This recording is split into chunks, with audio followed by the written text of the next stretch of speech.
ಸಿದ್ದರಾಮಯ್ಯನವರಿಗೆ ಹೇಳಿ ಧಿಕ್ಕಾರ, ಎಂಬಿ ಪಾಟೀಲ್ರಿಗೆ ಹೇಳಿ ಧಿಕ್ಕಾರ. ಏನೇ ಬರಲಿ, ಏನೇ ಬರಲಿ, ಪೊಲೀಸ್ ಬರಲಿ,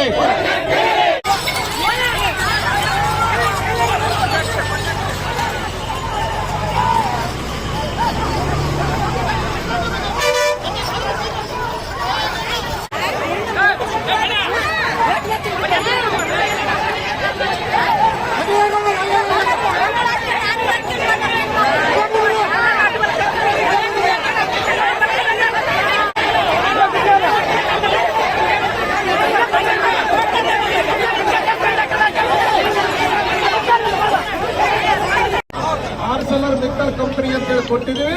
ಬೇರೆ ಕಂಪನಿಯನ್ನು ಬಂದು ಇಲ್ಲಿ ಕೆಲಸ ಮಾಡಬಾರ್ದು, ಹೌದಾ? ಅದೇ ಕಾರಣಕ್ಕೆ ನಾವು ಇವತ್ತು ಹೋರಾಟ ಮಾಡ್ತಾ ಇದ್ದೀವಿ. ಆರ್ಸೆಲರ್ ಮೆಕ್ಟಲ್ ಕಂಪನಿಗೆ ಕೊಟ್ಟಿರ್ತಕ್ಕಂಥ 5,300 ಎಕರೆಗೆ ನೋಟಿಫಿಕೇಶನ್ ಆಗಿದೆ.